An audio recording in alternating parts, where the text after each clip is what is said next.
Uh, where to begin? Where to begin? Cavs lose 102-93. Donovan Mitchell, that probably was one of the worst performances I've ever seen. Um, you know, I can't believe that we were treated to back-to-back horrible performances by both Garland and Donovan Mitchell. Um, this was a tough game to watch in the first half. Darius Garland finally stepped up in the third quarter. The only problem is that nobody else in the Cavaliers stepped up today. Karis LeVert, Isaac Okoro, Evan Mobley, and then to some extent, Darius Garland, they stepped up today. But really, I mean, Donovan Mitchell just struggled mightily. I think he was like 4 of 19 from the field or something like that, or 5 of 19 from the field. The Cavs were terrible all game long. They, made it interesting in the third quarter. They took the lead. They had a 3-point lead at some points, and they just couldn't get the shot that could extend that lead. They just couldn't get the shot that extended the lead. It's just offensively, they were out of sync again. And we got to talk about Jared Allen. Jared Allen was terrible today. He's been terrible all series long. I think some real questions need to be asked about that. He's just been terrible all series long. Evan Mobley showed out in the first half, but he got into foul trouble, so he really didn't play in the second half. Darius Garland was very much, a non-factor in the first half. Then he decided to step up in the third quarter. But you know what? Give credit to Jalen Brunson and RJ Barrett. They showed up. Josh Hart, especially. And that's another thing that I wanted to talk about. Kobe Altman deserves so much criticism because, what has to be said, before last season, this dude was halfway out the door. Cavs fans were irate about Kobe Altman and his performance. This was the guy who traded Kyrie Irving for basically nothing. I mean, we got half a season of Jay Crowder, like 10 games from Isaiah Thomas, who had to have hip surgery, Ante Zizic, and a first-round pick in 2018 that turned out to be Colin Sexton, which then turned out to be Donovan Mitchell. But Kobe Altman was legitimately halfway out the door. Then Darius Garland, Evan Mobley, Jared Allen, they come on in and save his butt. He makes a big splash trade for Donovan Mitchell, and everybody's, singing his praises. Oh, this is the guy who got us Jared Allen for basically nothing. We got Karis LeVert and we got Ricky Rubio back and all these other guys. Well, at the trade deadline, you saw that your bench is not doing well. You don't really have a three to really be a threat on the court. Your bench is legitimately garbage. Kevin Love fell off the face of the earth this season in terms of production. Karis LeVert is inconsistent. Jetty Osman is legitimately the definition of inconsistency. You don't have a backup big, really. So you let Kevin Love go. You buy him out. You bring in Danny Green. The only problem is that Danny Green's 36 years old, coming off of an ACL injury, and JB Bickerstaff won't play him. So you have that going for you. You're at the trade deadline, and people are saying, hey, the bench needs work. The bench needs to be, upgraded. We need somebody. We need to get a small forward or a scorer, a 3-point threat off the bench. Kobe Altman decides to sit on his hands and do nothing.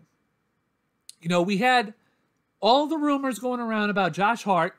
Josh Hart was rumored to come to the Cavs. The Cavs were having discussions with the Trailblazers and all of that. And, you know, stuff was going on. And the Knicks came in instead and got Josh Hart and traded for Josh Hart. I believe for, I forget for who. But in anyways, Josh Hart comes to New York. Then you get the press conference from Kobe Altman when they're talking about, hey, why didn't you make a trade? Why didn't you do anything at the trade deadline? Kobe Altman literally just goes, well, we didn't see an upgrade that could really be an upgrade to our team, so we just didn't really do anything. We didn't see any really reason to make a trade. Well, now you see Josh Hart being an absolute stud for the New York Knicks, and he's kicking your ass. Well, you decided to sit on your hands and sign 36-year-old ACL injury Danny Green, and he gets like 2 minutes of playing time. Can we have a discussion about Cedi Osman? Why is he here? I'm not being comedic or anything. Why is Cedi Osman here? The guy is so inconsistent. Why? There's no reason why you should be here. I don't care that he played with LeBron back in 2017 and 2018. I don't care about that. Why is Cedi Osman here? What does he bring to this team? The guy is the definition of inconsistent. You saw it this series. Why is he here? He makes dumb decisions on the court many different times. And he always sucks on defense. Why is he here? Why is he here? Jared Allen, I think there needs to be a discussion with him. Not just because of this game, but, you know, can there be a piece that's out there, like a quality starting small forward in this league that we can move Jared Allen for? I think that's a definite conversation that we need to be having as a CAVS organization. Definitely. But no, I mean, this game was tough to watch for the first half. Donovan Mitchell just couldn't hit anything. He couldn't do anything. You know, you had Darius Garland, game 3, couldn't hit anything. And you had Donovan Mitchell. I will say this. The Cavaliers did not deserve to win today. They did not deserve to win. Based on the way they played, they did not deserve to win. They did not deserve to win today. I think we also need to be having a conversation about JB Bickerstaff. Is he the guy that can take this team to another level, like Tyronn Lue did for us? Or is he going to be like our David Blatt? Is he going to be our David Blatt where, you know, he can get us only so far, and then, you know, maybe we just need somebody else at the top to get the most out of this team? I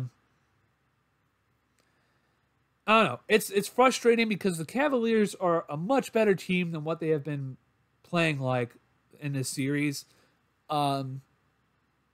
It's just frustrating to watch because, you know, when you know somebody has the talent and they have that it factor to do something, and they can't do it.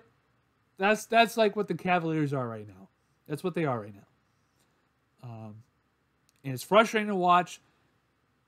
My only solace is right now is that they're coming home for Game 5. It's a do or die game. You know, hopefully they can take the energy from the crowd. Hopefully the crowd is raucous at Rocket Mortgage Fieldhouse. Just give him some energy. And hopefully the Cavs win, because game 6 is going to be that crucial point. If the Cavs can win Game 6, then I think they have a shot to win the series. I had the Cavs in 7. Maybe it can be a possibility, but the Cavs need to get their act together very quick because they're running out of time. They're running out of time. But that's going to be it for me for the video. Thank you guys so much for watching.